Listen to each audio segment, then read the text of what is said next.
Hey guys, hope everything's going well. You guys know that drill. Smash that like button, subscribe if you haven't, comment down below. Follow me on Instagram at AIH underscore sports. Follow me on Twitter at AIH underscore sports. And also follow me on AIH Finance on YouTube, where I talk about the stock market, gold, silver, talk about even crypto, whole nine yards, the S&P 500, etc. Federal Reserve. Now, today I wanted to touch base on this video. And by the way, I'm going to post this on Monday morning, most likely. And I saw this video from the great curator, and he did another video about community and how we should stay positive. You could see some of my videos where I highlighted the discussion of being positive versus being objective.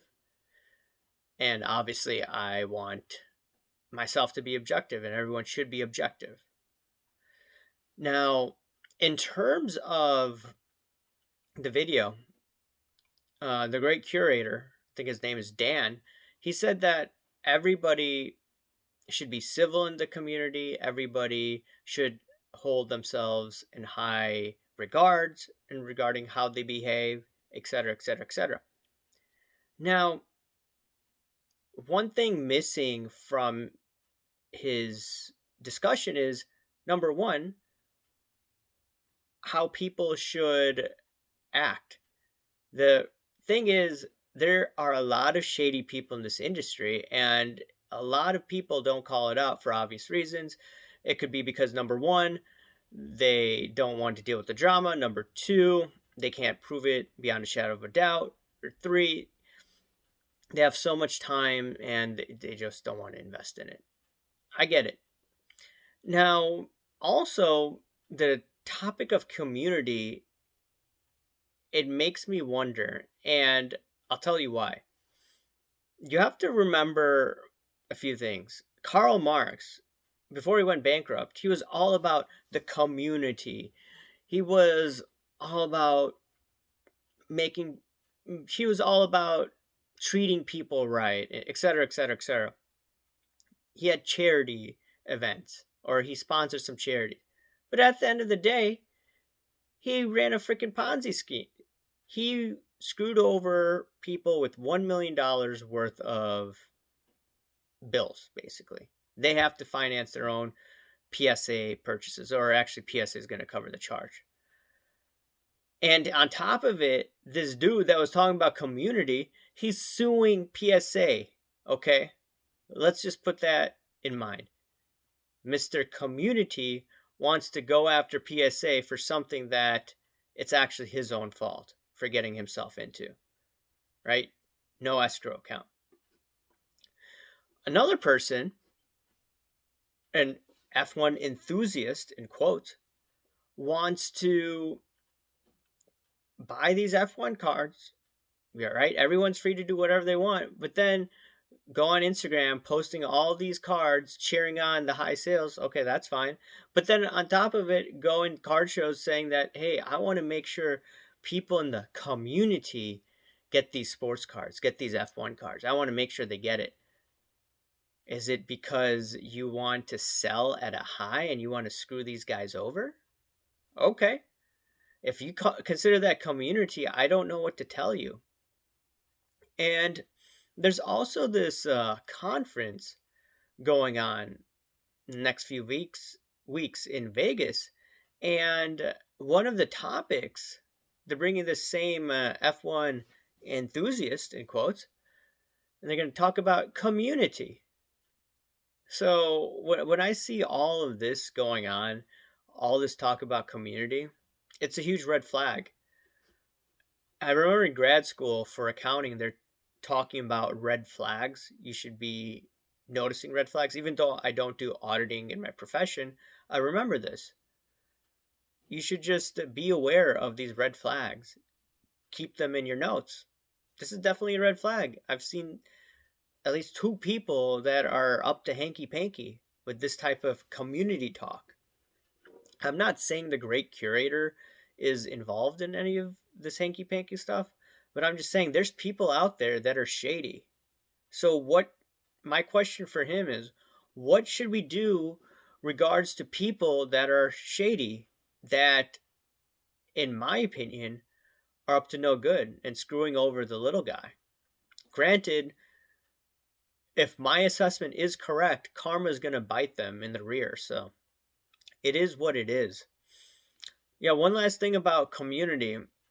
So I remember growing up, and my parents, they used to hang out with people that came over as immigrants like them, and eventually all of them, or majority of them, had kids, and we used to hang out every now and then.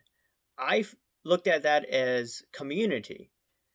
Okay, family, friends. And then now we're older, some of us have married and have some have kids, and when we go back, it just feels like we're at home, even though they're technically not our family. Over here, the sports cards, this is, a lot of us have gotten on YouTube in the last few years. Now, it will be nice to meet some of you guys in person, but we just have similar hobbies.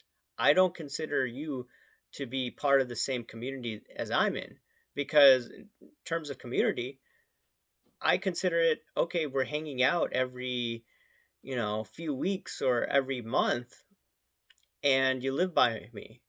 I don't live by most of you guys. Some of you may live in different countries. And yeah, that's what I think about all of this. And I just don't know. Let me rephrase this. I just don't agree with Dan in regards to this topic.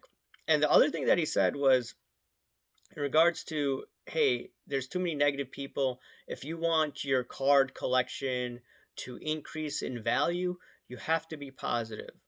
Well, here's the thing, there's economic forces that I can't control and Dan can't control. And there's something that all of us should look into, this great reset.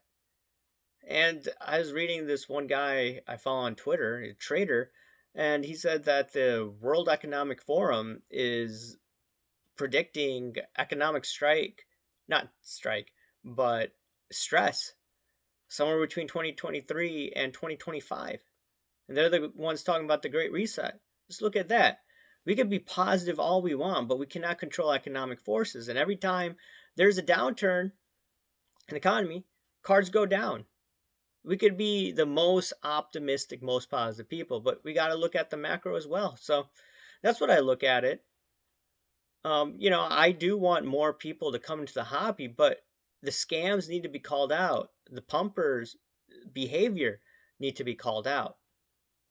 And if many people don't call out the behavior, I understand calling out individuals by name could lead to legal liabilities. I understand that.